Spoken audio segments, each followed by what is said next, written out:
Hello students, good morning students. हमने पिछले class में 5.1 में समांतर श्रेणी के बारे में अध्ययन किया था कि समांतर श्रेणी की जांच किस प्रकार से की जाती है और इसमें सार व अंतर जो d की वैल्यू होती है वो किस प्रकार से ज्ञात की जाती है और आगे के पद किस प्रकार से ज्ञात किए जाते हैं। तो पिछले क्रम को ही हम अब आज आगे बढ़ाते हुए क्वेश्चन नंबर जो हमारा 4 था, इसमें हमने स्टार्टिंग के फर्स्ट और सेकंड दो क्वेश्चन हमने कर लिए थे। तो इसी क्वेश्चन को हम आज आगे बढ़ाते हैं। इसमें क्वेश्चन नंबर 3 पे आते हैं। इसमें थर्ड क्वेश्चन दिया गया है, फोर्थ का थर्ड क्वेश्चन दिया गया आपको। इसमें भी आपको पहले जांच करनी है कि एपी है या नहीं है। जांच करने के बाद सारवंत्र बताना है और सारवंत्र बताने के बाद में आगे के 3 पद ज्ञात करने हैं। ठीक है, इसमें दिया हुआ -1.2 फर्स्ट पद दिया गया -1.2 माइनस का 3.2 फिर -5.2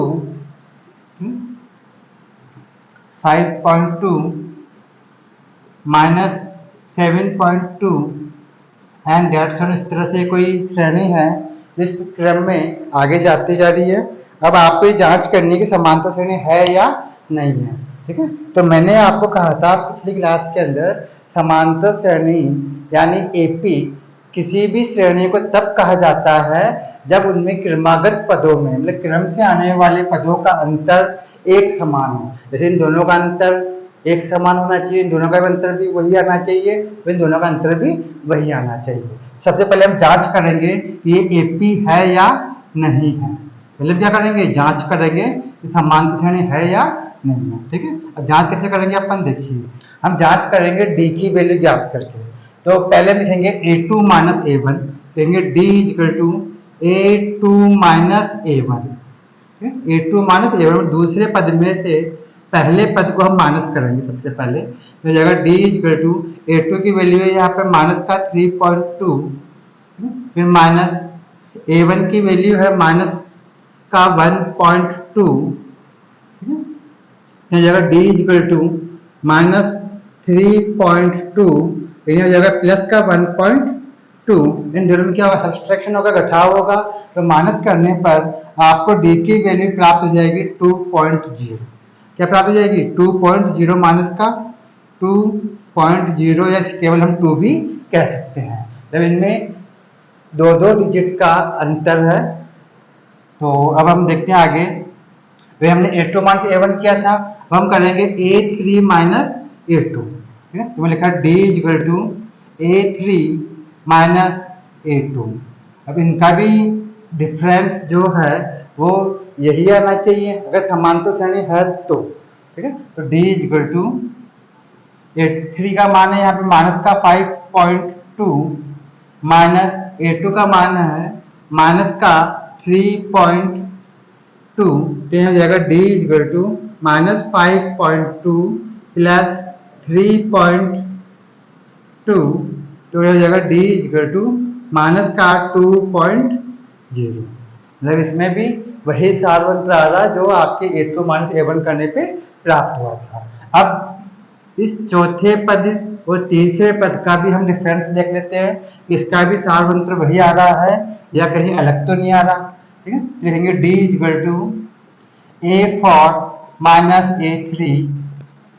तो a4 माइनस a3 करेंगे तो d इक्वल टू a4 की वैल्यू है माइनस का 7.2 माइनस a3 की वैल्यू है माइनस 5.2, लेंगे माइनस का 5.2। यहाँ हो जाएगा d इक्वल टू माइनस का 7.2 प्लस 5.2। तो यहाँ पे भी d इक्वल टू हो जाएगा माइनस का 2.0 या -2। ठीक है, तो लिखेंगे यहाँ क्रमागत पदों में जो क्रम से आने वाले पद है उन क्रमागत पदों में जो अंतर है सार्वंतर है एक समान है। ठीक है, इनका जो डिफरेंस है वो एक समान है। ठीक है, तो लिखेंगे यहाँ क्रमागत जो क्रम से आने वाले पद है क्रमागत पदों का अंतर एक समान है, मतलब बराबर है,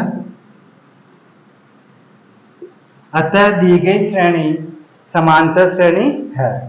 इसलिए हम कह सकते हैं कि ये जो आपको श्रेणी दी हुई है, ये जो पंक्ति दी हुई है वो एपी है। अतः दी गई श्रेणी या दिया गया अनुक्रम समांतर श्रेणी मतलब एपी है। ठीक है, ये तो हमने फर्स्ट प्रश्न का आंसर दिया कि दी गई श्रेणी समान श्रेणी है या नहीं है। हमने ये कहा है कि ये जो आपको श्रेणी दी गई है ये समांतर श्रेणी है। अब इसमें जो डिफरेंस है, सब में जो अंतर आ रहा है, डिफरेंस आ रहा है, सार्वंत्र जो है वो कितना प्राप्त हुआ आपको, माइनस का 2.0 या माइनस का 2 भी कह सकते हैं हम। ठीक है, लिखेंगे यहाँ पर, साफ कर इसको, समझ में आ गया? ठीक है, इसके आगे करते हैं हम।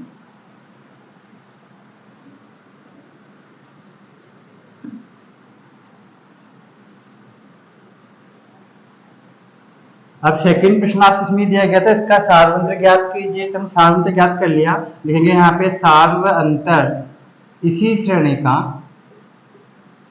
जो d की वैल्यू है वो आपको माइनस का 2.0 या केवल 2 प्राप्त हुआ है। दशमलव के बाद में 0 का कोई मतलब नहीं होता, हम इसको केवल 2 भी कह सकते हैं। ठीक है, अब देखिए आपको कितने पद दिए गए इसमें, ये सार्वंत्र आ गया। अब आगे दिया गया आगे के 3 पद और ज्ञात कीजिए। अब यहाँ पर ये A1, ये A2, ये A3 और ये A4, आपको इसमें 4 टर्म्स दी गई है, मतलब 4 पद आपको दिए गए हैं। अब आपको अगले इसके आगे के 3 पद और ज्ञात करने में 3 टर्म्स आपको और ज्ञात करनी है। कौन कौन सी टर्म्स ज्ञात करनी है आपको, एक तो A5 वाली, तो A5 इक्वल टू होता है A4 प्लस B। ठीक है, लिखेंगे A5 इक्वल टू A4 का अर्थ होता चौथी टर्म, मतलब चौथा पद। तो यहाँ पे 4 जो टर्म है वो माइनस का है, -7.2 प्लस D की वैल्यू थी यहाँ पर माइनस का 2.0, तो हो जाएगा A5 इक्वल टू -7.2 माइनस का 2.0, तो हो जाएगा A5 इक्वल टू हो जाएगा माइनस का 9.2। ठीक है, ये आपके पास 5वां पद प्राप्त हो गया। अब इसी प्रकार से छठा पद भी आपको याद करना, तो A6 इक्वल टू होता है, आपको पिछली क्लास में बताया था, किसी भी पद में D का मान मतलब सार्वंतर ऐड करते ही आपको अगला पद प्राप्त हो जाता है। अगर आप 5वें पद में D जोड़ेंगे तो छठा पद प्राप्त हो जाएगा, छठे पद में D जोड़ेंगे तो 7वां पद प्राप्त हो जाएगा, 7वें में D जोड़ेंगे तो 8वां पद प्राप्त हो जाएगा। इसी क्रम में हम आगे के पद ज्ञात कर सकते हैं। अभी हमने A5 ज्ञात कर लिया, 5वां पद ज्ञात कर लिया, हम A6 ज्ञात करेंगे, छठा पद ज्ञात करेंगे। लिखेंगे A5 प्लस D, 5वें पद में हम D की वैल्यू जोड़ेंगे, ऐड करेंगे, छठा पद प्राप्त हो जाएगा। लिखेंगे A6 इक्वल टू A5 का मान हमने कितना प्राप्त किया, माइनस का 9.2, देखिए माइनस का 9.2 प्लस D की वैल्यू थी -2.0, यह हो जाएगा A6 इक्वल टू -9.2 और माइनस का 2.0, प्लस माइनस मल्टीप्लाई होंगे तो क्या होगा, माइनस बचेगा। ठीक है, 2.0। ठीक है, तो यहाँ ऐड करेंगे तो जाएगा A6 इक्वल टू 10 और 2 कितना जाएगा 11, यहाँ हो गया माइनस का 11.2। ठीक है, ये आपने 6 नंबर वाली टर्म ज्ञात कर ली। अब हम ज्ञात करेंगे 7 नंबर वाली, लेंगे A7 इक्वल टू होता है A6 प्लस D। अगर हम 6 नंबर वाले टर्म में D जोड़ देंगे तो आपको 7 वाले टर्म प्राप्त हो जाएगी। लेंगे A7 इक्वल टू A6 की वैल्यू क्या है आपके पास, माइनस का 11.2 प्लस माइनस का 2.0, तो हो जाएगा A7 इक्वल टू -11.2 यहाँ जगह माइनस का 2.0, तो जगह A7 की वैल्यू आपको प्राप्त हो जाएगी माइनस का 13.2। इस तरह से हमने आगे के 3 पद ज्ञात कर दिए, A5, A6 और A7। ठीक है, लिख सकते आप चाहो तो कह सकते हैं। अतः आगे के 3 पद कौन कौन से जाएंगे? माइनस का 9.2, माइनस का 11.2 और माइनस का 13.2। आपके आगे के 3 पद ये ज्ञात हो गए। समझ में आ गया? नोट कर लीजिए आप चाहे तो। ठीक है, अब हम आते हैं नेक्स्ट क्वेश्चन पर। फोर्थ क्वेश्चन आपको दिया गया है, इसके अंदर इसे साफ कर देते हैं।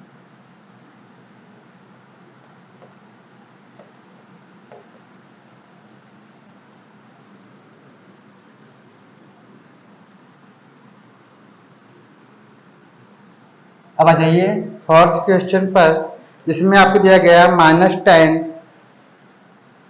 फोर्थ का ही फोर्थ क्वेश्चन है, में दिया गया माइनस का 10, माइनस का 6, -6, माइनस का 2 और आगे दिया गया प्लस का 2। ठीक है, एंड डेट्स ऑन। इस तरह से कोई श्रेणी दी गई है जो आगे इसी क्रम में बढ़ते क्रम में जा रही है। आगे और भी पद है, लेकिन अभी हमें जांच करनी है कि ये समांतर श्रेणी है या नहीं है। ठीक है, तो देखिए हम जांच करेंगे इसकी। पहले हम जांच करते हैं कि समांतर श्रेणी है या नहीं है। तो सबसे पहले हम क्या काम करेंगे, वही इन दोनों पदों का डिफरेंस ज्ञात करेंगे। A2 माइनस A1 करेंगे। पहले तो लिखेंगे D equal to A2 minus A1, तो हो जाएगा D इक्वल टू A2 की वैल्यू होगी -6, फिर माइनस A1 की वैल्यू होगी -10। ठीक है, तो हो जाएगा D इक्वल टू -6, लेकिन प्लस का 10 हो जाएगा, क्योंकि माइनस माइनस हो जाएगा प्लस हो जाएगा। यहाँ हो जाएगा D इक्वल टू प्लस का 4। इन दोनों में क्या होगा? घटाव होगा, सब्सट्रैक्शन होगा। तो इन दोनों में माइनस करने में क्या प्राप्त होगा? आपको 4 प्राप्त होगा। ठीक है, तो स्टार्टिंग में जो 2 पद थे, A2 माइनस A1 करने पे आपको 4 प्राप्त हुआ प्लस का। अब इस तीसरे पद का और दूसरे पद का भी हम डिफरेंस ज्ञात करेंगे। लिखेंगे D equal to A3 minus A2। ठीक है, मैंने आपको पिछली क्लास में बताया था जांच करना। अगर आपको कोई दिक्कत आ रही तो पिछली क्लास को आप स्टडी कर सकते हैं, देख सकते हैं आप। ठीक है, तो यह देखिए D इक्वल टू A3 का मान यहाँ पर है, तीसरा जो टर्म है, तीसरा जो पद है वो दिया गया है -2। फिर माइनस A2 की वैल्यू है -6, यहाँ जाएगा D इक्वल टू -2, लेकिन यह प्लस का 6 हो जाएगा। इन दोनों में भी सब्सट्रैक्शन होगा, घटाव होगा। यहाँ जाएगा D इक्वल टू प्लस का 4। ठीक है, अब इन चौथे पद में और तीसरे पद का भी हम डिफरेंस ज्ञात करेंगे, दोनों का भी हम अंतर ज्ञात करेंगे। लिखेंगे D equal to A4 minus A3, यहाँ जाएगा D इक्वल टू A4 की वैल्यू यहाँ पर है 2, फिर माइनस A3 का मान कितना? -2, लिखेंगे माइनस का 2, यहाँ जाएगा D इक्वल टू 2 और प्लस का 2, यहाँ जाएगा D इक्वल टू 4 ना प्राप्त हुआ, प्लस का 4। तो यहाँ पर A2 माइनस A1 का मान भी 4 प्राप्त हुआ, A3 माइनस A2 का मान भी 4 प्राप्त हुआ, और A4 माइनस A3 करने पर भी आपको 4 प्राप्त हुआ। तो लेंगे यहाँ क्रमागत जो क्रम से आने वाले जो पद हैं उनका अंतर एक समान है। तो यहाँ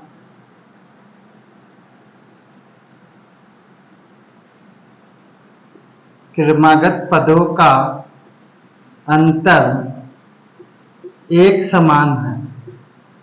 ठीक है, एक जैसा है, एक समान है। अतः दी गई श्रेणी समांतर श्रेणी है या एपी है। अतः दी गई श्रेणी, आपको जो पंक्ति दी हुई है, जो लाइन दी हुई है, ठीक है, समांतर श्रेणी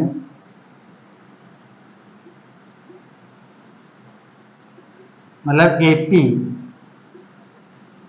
है, ठीक है। ये समांतर श्रेणी है क्योंकि आपने फर्स्ट प्रश्न में ये पूछा गया था कि समांतर श्रेणी है या नहीं है। और समांतर श्रेणी तो है, ये तो आपने जांच कर ली। अब सिर्फ समांतर श्रेणी तो इसमें डी का मान क्या हुआ, प्लस का 4, ठीक है। तो अब आपको इसमें सारवंतर बता करके आगे के 3 पद और ज्ञात करने हैं, ठीक है। तो साफ करते हैं हम।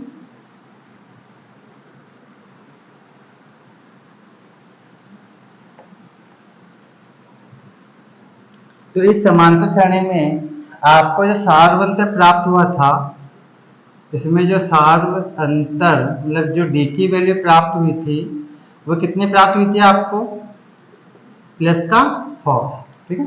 अब आपको आगे पद ज्ञात करने हैं। a1 का मान दिया गया a1 a2 a3 a4, ठीक है। आपको a4 तक के पद दिए गए हैं, अब आपको ज्ञात करना a5, ठीक है।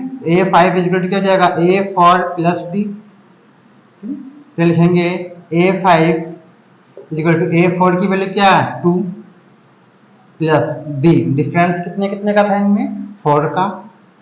तो हो जाएगा a5 इक्वल टू 6। इसी प्रकार a6 छठा पद ज्ञात करेंगे, तो हो जाएगा a5 प्लस d।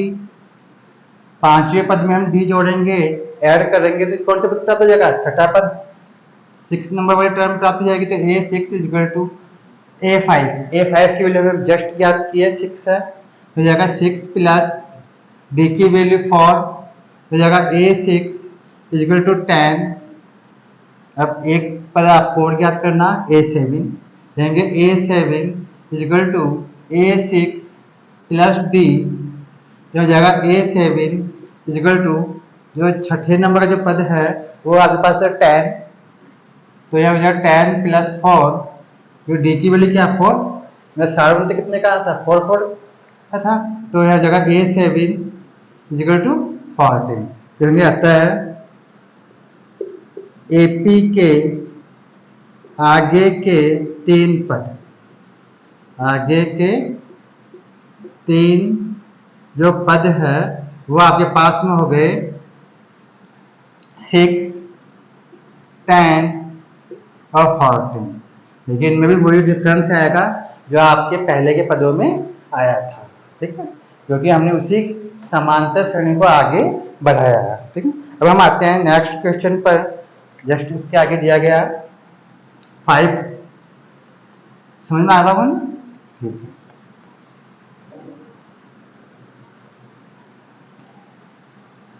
अब देखिए आगे हम आते हैं 5th क्वेश्चन पर। इसमें ये दिया गया फर्स्ट पद दिया गया 3, ठीक है, इसमें दिया गया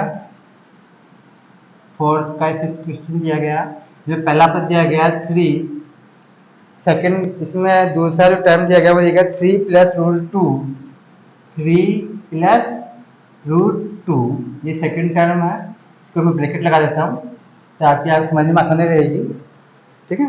और फिर तीसरा है 3 प्लस 2 रूट 2,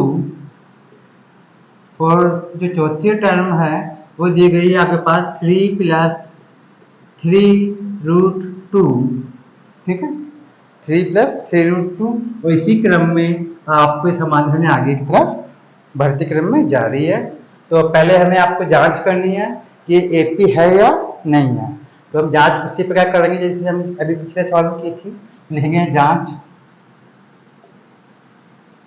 तो लिखेंगे d इक्वल टू, पहले लिखेंगे अपन a2 minus a1, a2 minus a1, तो हो जाएगा d इक्वल टू a2 की वैल्यू क्या है यहाँ पर है 3 प्लस रूट 2, ठीक है, माइनस a1, a1 के स्थान लिखा हुआ 3, ठीक है, a2 माइनस a1 करेंगे तो ये जो आपको ब्रैकेट में दिया गया है ये पूरा a2 का मान है, इस ब्रैकेट में ये a3 का मान है, और इस ब्रैकेट में ये जो दिया गया है ये a4 का मान है, ठीक है।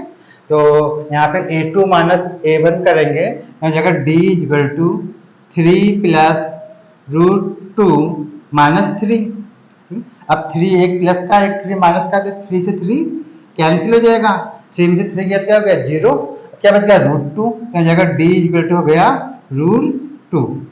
ठीक है, ये आ गया पास, डिफरेंस आ गया, साधारणतर आ गया शुरू के स्टार्टिंग दो पदों का। ठीक है, अब हम इनका भी निकालते हैं, तो d इक्वल टू देंगे आप a3 माइनस a2। अब हम तीसरे पद में दूसरे पद को माइनस करके देखते हैं कि इनका डिफरेंस क्या आता है, इनका अंतर क्या प्राप्त होता है। तो d इक्वल टू a3 का मान आपको ये तीसरे ब्रैकेट में दिया गया है, यहाँ पर तो लिखेंगे यहाँ पर 3 प्लस 2√2 माइनस 3 प्लस √2। ठीक है, तो यहाँ जगह d equal to 3 plus 2√2 minus 3 और माइनस का √2, ये ब्रैकेट को खोलेंगे, ये ब्रैकेट को खोलने पर ये जो 3 है ये भी माइनस हो जाएगा, और ये √2 है ये भी माइनस हो जाएगा। अब देखिए 3 से 3 कैंसिल हो जाएगा, एक प्लस का 3 है और एक माइनस का 3 है। अब यहाँ पे √2 कितने टाइम है, 2 टाइम है, जबकि यहाँ √2 1 टाइम है, तो 2√2 में से 1√2 अगर माइनस करेंगे तो कितना प्राप्त होगा, 1√2 प्राप्त होगा प्लस का, तो जगह d इक्वल टू √2। आप ये समझ लीजिए, आगे पर लिखा हुआ 2x और एक माइनस का x, 2x में से एक x गया कितना बचेगा, 1x बचेगा ना आपके पास। ऐसे ही यहाँ पे x के स्थान पे ये मान लीजिए √2 लिखा हुआ और यहाँ पे एक माइनस का √2 और लिखा हुआ, तो 2√2 में से 1√2 माइनस करेंगे तो यहाँ पे 1√2 प्राप्त हो जाएगा प्लस का, तो प्लस की संख्या देखिए इस तरह से, समझ आ गई। ठीक, अब देखिए आगे, तो देखिए a2 माइनस a1 का मान √2 प्राप्त हो गया, a3 माइनस a2 करने पे भी आपको √2 प्राप्त हो गया। अब हम a4 और a3 का डिफरेंस और देख लेते हैं कि इनका भी अंतर अगर वही आ जाए √2 तो हम कहेंगे कि समांतर श्रेणी है। तो देखिए d equal to a4 minus a3, तो जगह d इक्वल टू a4 की वैल्यू है तो हो जाएगी 3 प्लस 3√2 माइनस a3 की वैल्यू है यहाँ पे 3 प्लस 2√2। ठीक है, यहाँ हो जाएगा d इक्वल टू 3 प्लस 3√2, क्योंकि यहाँ तो बाहर कोई साइन है नहीं, जबकि इस ब्रैकेट के बाहर साइन किसका, माइनस का है। ठीक है, तो इस ब्रैकेट को खोलने पर दोनों पद, ये दोनों जो आपको नंबर दिए गए दोनों माइनस में हो जाएंगे, तो जगह माइनस का 3 और माइनस का 2√2। अब देखिए 3 प्लस का है, एक 3 माइनस का है, तो 3 से 3 कैंसिल हो जाएगा, जबकि यहाँ पे 3√2 है, √2 कितनी बार है 3 टाइम, जबकि यहाँ पे √2 कितनी बार है 2 टाइम, तो 3√2 में से 2√2 को हम माइनस करेंगे तो 1√2 बच जाएगा आपके पास में, तो जगह d इक्वल टू √2 प्लस का, देखिए प्लस की वैल्यू यहाँ पे ज्यादा, देखिए यहाँ पे प्लस का 3√2 है और ये माइनस का 2√2 है, माइनस करने पर कितना प्राप्त होगा, √2 प्राप्त होगा 1 टाइम। ठीक है, 3 में 2 बढ़ गए ना, लिखेंगे यहाँ सभी पदों का अंतर एक समान है, सभी क्रमागत, क्रम से आने वाले जो पद है, क्रमागत पदों का अंतर एक समान है, एक समान मतलब बराबर है, क्या बराबर भी कह सकते इसको आप, बराबर है, अतः दी गई श्रेणी समांतर श्रेणी है, अतः दी गई श्रेणी, ये जो आपको लाइन दी गई है समांतर श्रेणी है, मतलब एपी है, समांतर श्रेणी है, और इसमें जो आपके डिफरेंस आ रहा था वो √2 का आ रहा था और वो आपस में सब में बराबर है। यहाँ तो कोई दिक्कत है, हमने ये जांच कर ली कि समांतर श्रेणी है या नहीं है, तो हमने कह दिया कि समांतर श्रेणी है। ठीक है, अब इसी में आगे के 3 पद आपको और ज्ञात करने हैं, इसको हम साफ कर देते हैं।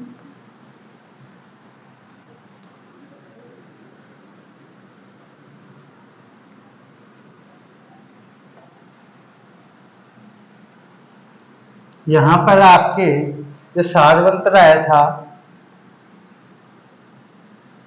सार्वंतर मतलब डी जो आपको प्राप्त हुआ था वो आया था √2। ठीक है। अब आपको आगे के पद ज्ञात करने हैं। फर्स्ट A1 दिया गया है, A2 दिया गया है, A3 है, A4। अब आपको A5, A6 और A7 और ज्ञात करना। लिखेंगे यहाँ पर A5, ठीक है, equal to A4 plus D.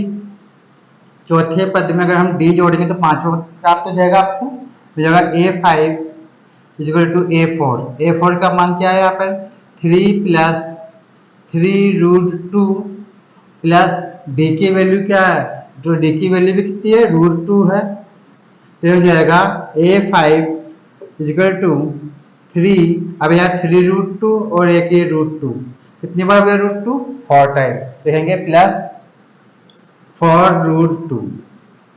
ठीक है, इस तरीके से ये प्राप्त हो गया पांचवा पद। अब लिखेंगे A6, लिखेंगे A6 इक्वल टू हो जाएगा A5 प्लस डी, तो हो जाएगा A6 equal to A5। A5 मतलब पांचवा जो टर्म है वो, क्या लिखेंगे 3 प्लस 4√2, ठीक है, प्लस का डी का मान कितना √2 है, तो यहाँ भी क्या हो जाएगा A6 equal to 3 plus 4√2 plus √2। ठीक है, तब देखिए √2 यहाँ पे 4 टाइम और 1 टाइम है, कितने टाइम हो जाएगा 5 टाइम। लेंगे A6 इक्वल टू 3 प्लस 5√2। इस तरह से ये आपके छठा पद प्राप्त हो गया। 6 नंबर वाला टर्म आ गया आपके पास में। अब लिखेंगे A7, ठीक है, लिखेंगे A7 equal to A6 plus D, तो यहाँ गया A7 इक्वल टू A6 का मान है 3 प्लस 5√2 प्लस डी की वैल्यू भी √2 है। ठीक है, तो जाएगा A7 equal to 3 plus 5√2 plus √2, यहाँ जाएगा A7 इक्वल टू 3 प्लस 6√2। ठीक है, तो इस तरह से हम आगे के 3 पद ज्ञात कर लिए। आता है AP के आगे के 3 पद, आगे के 3 पद हैं। वैसे हम आगे के पद और भी ज्ञात कर सकते हैं, लेकिन फिलहाल आपको आगे के 3 पद लिखने के लिए ही कहा गया था, इसलिए हम 3 पद ज्ञात किए हैं। तो 3 पद कौन कौन से गए, पांचवा पद तो ये हो गया 3 प्लस 4√2, तो फिर आगे हो गया 3 प्लस 5√2 और एक हो गया 3 प्लस 6√2। ठीक है, तो मैं समझता हूँ शायद आपको समझ में आ गया होगा। ठीक है, अब हम आते हैं नेक्स्ट क्वेश्चन पर, इसी क्रम को हम आगे बढ़ाते हैं। ठीक है, देखिए साफ करते हैं इसको।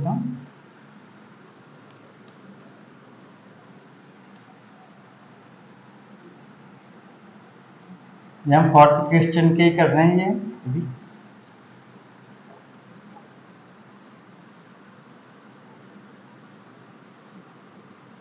अब देखिए आगे क्वेश्चन नंबर 6 है, जिसमें आपको दिया गया है 0.2।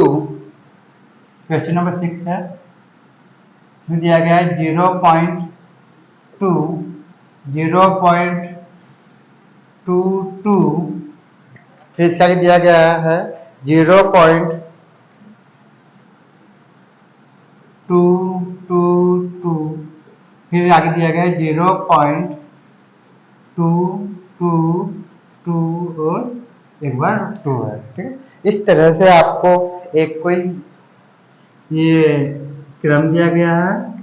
ठीक है, इसमें आपको पहले जांच करनी है कि समांतर श्रेणी है या नहीं है। तो पहले हम जांच करेंगे, क्या करेंगे, जांच। देखिए सबसे पहले हम लिखेंगे A2 माइनस A1। पहले हम इन दूसरे पद में से पहले पद को माइनस करके जांच करेंगे। पहले लिखा मैंने D equal to A2 minus A1। ठीक है, तो जगह D इक्वल टू A2 का मान है यहाँ पे 0.22 माइनस यहाँ लिखेंगे 0.2, ठीक है। तो यह हो जाएगा D इक्वल टू प्राप्त होगा आपको 0.02, ये आपको डिफरेंस प्राप्त होगा 0.02, ठीक है। अब देखिए आगे लिखेंगे D equal to A3 minus A2 करेंगे, हो जाएगा D इक्वल टू A3 का मान है आपके पास में 0.222 माइनस 0.22 दिया गया है यहाँ पे, यहाँ माइनस करने पे आप प्राप्त होगा 0.002। अब देखिए यहाँ पे इन दोनों का डिफरेंस ही अलग अलग प्राप्त हो रहा है, ठीक है।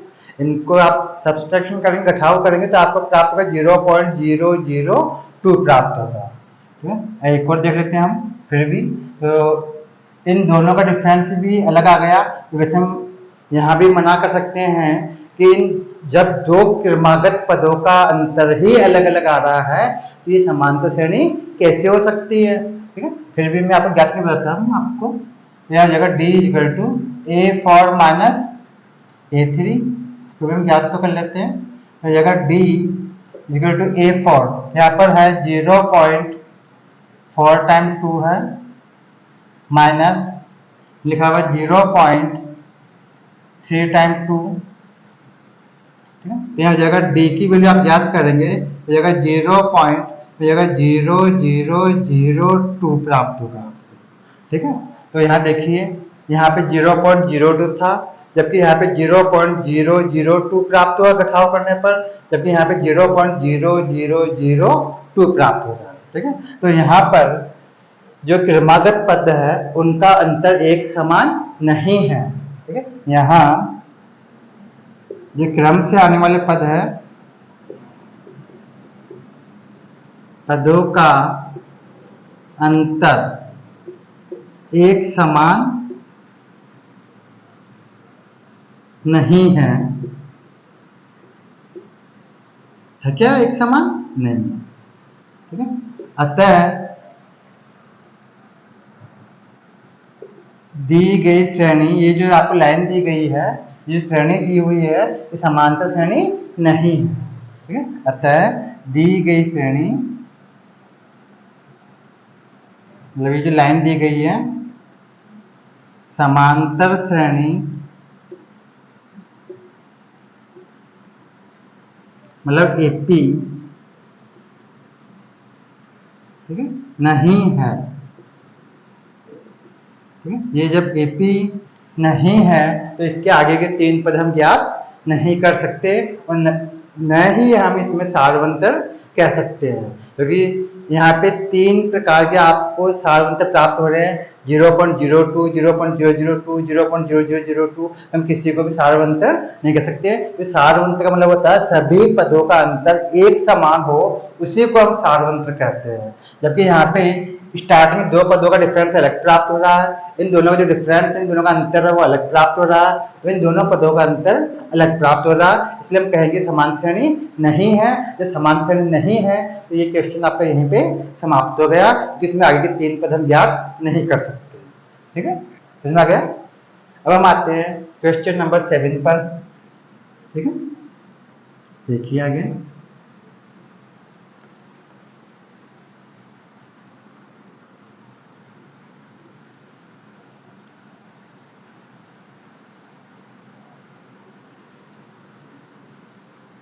देखिए आगे क्वेश्चन नंबर 7 दिया गया है आपको, इसके अंदर इसमें दिया गया है 0, 7 है फोर्थ का ही, इसमें दिए गए 0, आगे नेक्स्ट पर दिए गए हैं आपको -4, -8 और -12, ठीक है। ये दिया गया आपको इसके अंदर -12, इसी क्रम में आगे जा रही है समांतर श्रेणी, ठीक है। अब देखिए इसकी भी हम पहले जांच कर लेते हैं कि समांतर श्रेणी है या नहीं है, और अगर है तो इसमें सारवंतर क्या होगा, ठीक है। तो अब देखिए पहले हम जांच करेंगे इसकी भी, क्योंकि आप जांच करने के लिए कहा गया था। इसके अंदर लिखेंगे, पहले लिखेंगे d is equal to a2 minus a1, तो यहाँ जगह d इजकल टू a2 का मान क्या है यहाँ पे -4, माइनस a1 का मान है 0। इन दोनों का डिफरेंस याद कर रहे हैं हम, a2 माइनस a1 कर रहे हैं। यहाँ जगह d इजकल टू माइनस का 4, क्योंकि -4 में 0 ऐड करने से कोई फर्क होगा नहीं, तो -4 का -4 रहेगा। ठीक है, फिर लिखेंगे अब d इजकल टू, अब इन आगे के जो दो पद है इसी क्रम में उनका भी हम डिफरेंस याद करेंगे, उनका भी हम अंतर याद करेंगे। तो d इजकल टू जाएगा a3 माइनस a2, तो जाएगा d इजकल टू a3 का मान है यहाँ पे -8, माइनस a2 का मान है -4, तो जाएगा d इजकल टू -8, फिर यहाँ प्लस का 4 हो जाएगा, तो 2 माइनस है, एक आपको माइनस करना था इसलिए एक माइनस इसके हिसाब से, और आपका जो a2 का मान है खुद माइनस के अंदर ही दिया गया है। दोनों माइनस टकराएंगे तो क्या बन जाएगा, प्लस बन जाएगा। यहाँ d की वैल्यू प्राप्त हो जाएगी -4, इन दोनों में क्या होगा, घटाव होगा, तो d का मान यहाँ भी -4 प्राप्त हुआ, यहाँ भी -4 ही है। ठीक है, और वैसे भी मैंने आपको पिछले में बताया था कि कोई भी समानता श्रेणी अगर घटते क्रम में जा रही हो, मतलब नीचे की तरफ जा रही हो, तो इसमें d का मान हमेशा माइनस में प्राप्त होता है, और कोई समानता श्रेणी बढ़ते क्रम में जा रही हो तो इसमें d का मान हमेशा प्लस में प्राप्त होता है, मतलब धनात्मक प्राप्त होता है। ठीक है, अब देखिए d is equal to a4 minus a3, तो यह जगह d इजकल टू a4 का मतलब है यहाँ पर -12, तो लिखेंगे -12 माइनस a3 का मान है -8, तो जगह d इजकल टू -12 और प्लस का 8, तो जगह d इजकल टू -4। ठीक है, तो इस तरह से आपने a2 माइनस a1 का मान ज्ञात कर लिया, a3 माइनस a2 भी कर लिया आपने, और a4 माइनस a3 का भी आपने डिफरेंस ज्ञात कर लिया। तो यहाँ पे सभी में डिफरेंस एक समान है। ठीक है, तो लिखेंगे यहाँ क्रमागत पदों का अंतर एक समान है,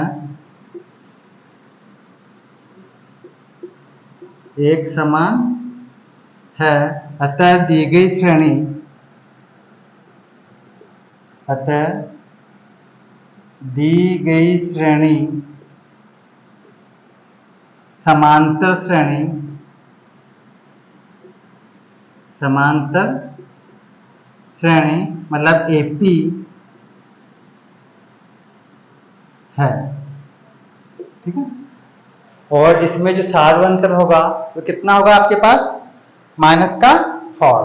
ठीक है, समझ में आ गया इतना? ठीक है, आप नोट कर लीजिए। अब हम इसको आगे करते हैं। जब ये समांतर श्रेणी है इसमें आगे के 3 पद आपको और ज्ञात करने होंगे, तो देखिए कैसे याद करेंगे।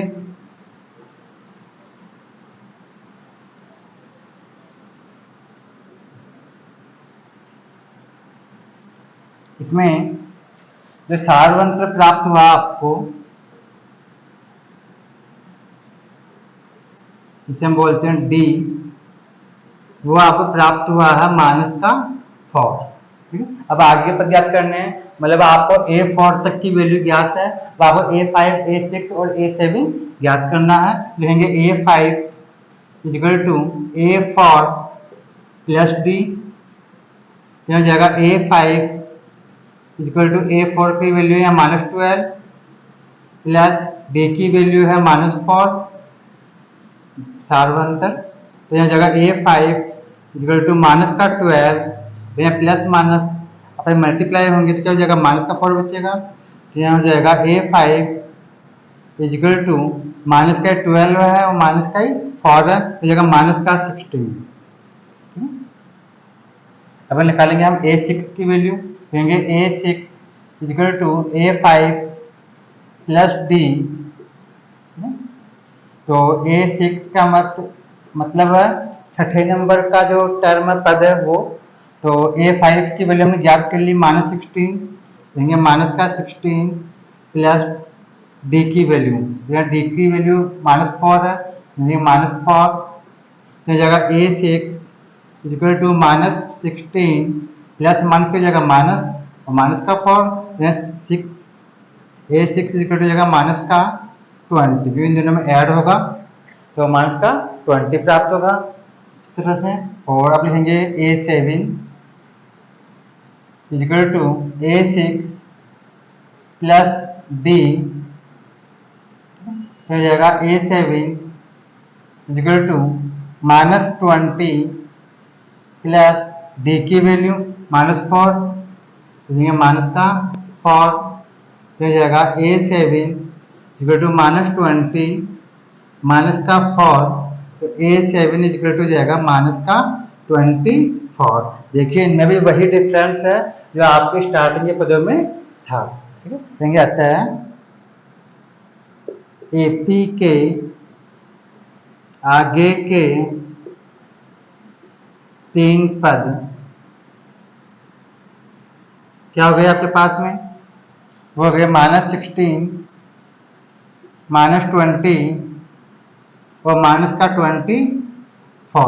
वैसे हम चाहें तो आगे और इसको बढ़ा सकते हैं, लेकिन आपको केवल 3 पदों के लिए कहा गया था, इसलिए हमने आगे के 3 पद ही याद किए हैं।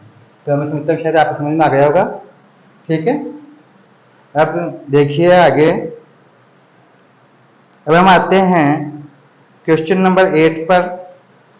ठीक है, साफ कर देते हैं।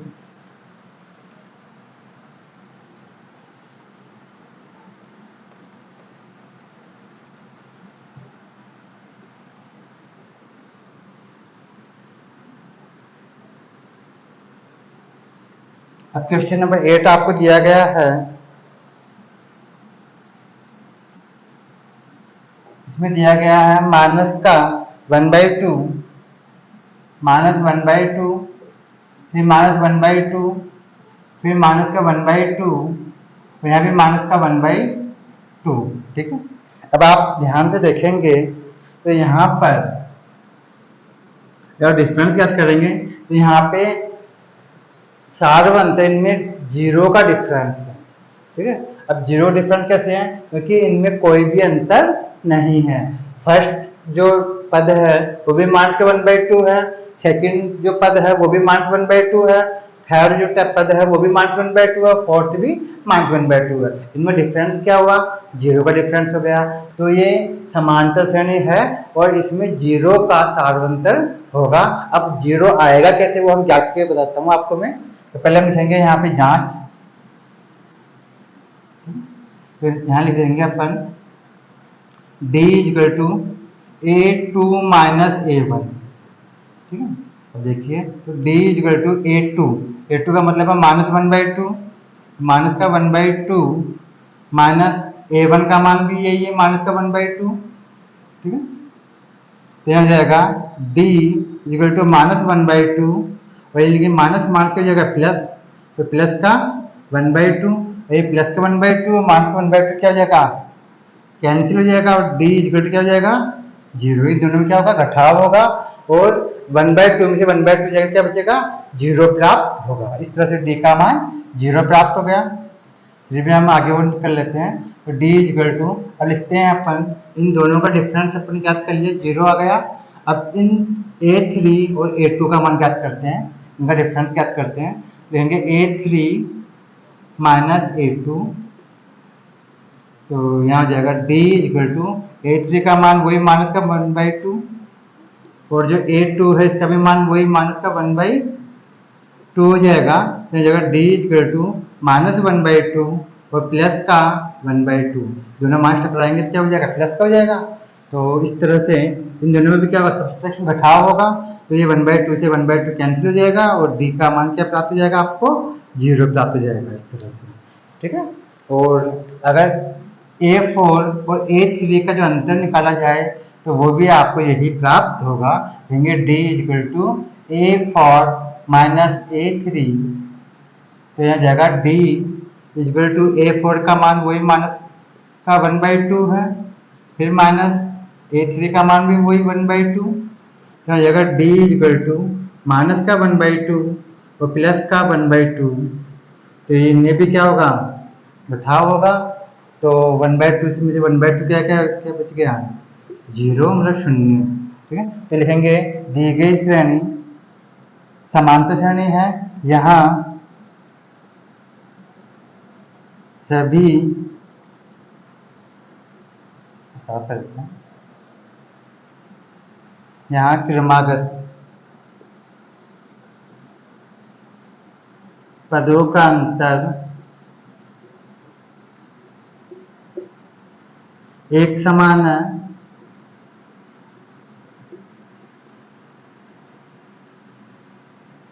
अतः दी गई श्रेणी समांतर श्रेणी है। इसके साफ करता हूँ इसको। ठीक है, क्या समझ में आ गया आपको? नीचे भी लिखता हूँ, साफ कर देते इसको।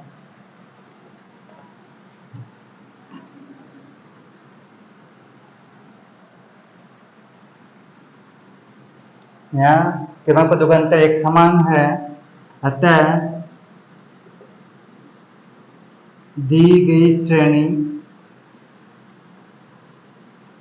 ये जो आपको लाइन दी गई है एक, वो समांतर श्रेणी मतलब एपी